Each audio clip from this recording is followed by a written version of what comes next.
I want to make a comparison now and tell me whether or not it makes sense to you. Okay?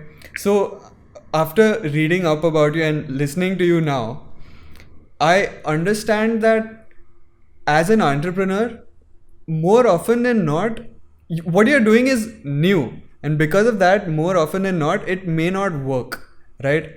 In stand up, I do stand up, and in stand up, we call this bombing, right? Where the first time you do a joke, it usually doesn't work. But that's a part of the process of stand-up comedy where you have to go on stage, you have to bomb, and when you bomb, you learn. When you succeed, you don't learn anything usually, right? Because when people succeed, it's like they're putting blinders on and they're not really analyzing what they do. So it seems like bombing is a concept that very much exists in as an entrepreneur as well. So how do you deal with it when you bomb? Do you have to just accept that it's a part of the process and like treat it as a part of the process, or is it hard every time where it's like it's an existential crisis because something that you were sure was going to work didn't work? What is the experience of bombing as an entrepreneur like? Interesting. So I think if you create a mind space that there will be bombing, right? And not just mind space, prepare for it. Okay. If you say, okay, I'll do 3 shows, and if I'm bombed all 3 times, I'll not do a stand-up again. Right. Probably that's not the best way, because then you are putting too much stakes on luck that one thing will hit out in 3 different shots. So I think you need to have a mind space that you will be bombed, and don't even think of it like this. Think of it like solving a maths question. Okay, you took one approach and when you got stuck somewhere, you found that, okay, I can't find the value of X taking this approach. Right. You go back, take another approach. You solve the question using energy equations, and you solve using momentum equations. You take different approach to solve the problem. Okay, and sometimes you're not able to solve the problem. That's a different thing altogether. So take enough time. Okay, so think of it like a 3 hours exam. Okay, so take the best shots. Look at the questions that will fetch you enough marks, and these are the questions that you can solve. So it's like, look at all the ideas that you can think of.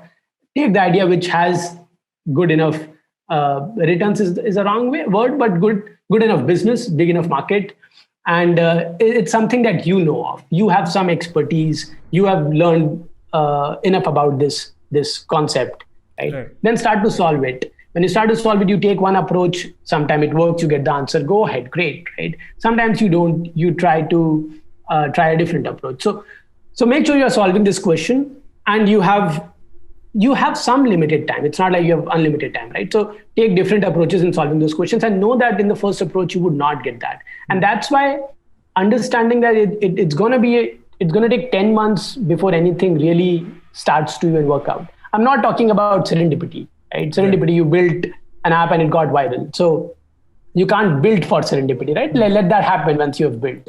So otherwise, have a mind space and a runway. Plan better before you start to really implement it.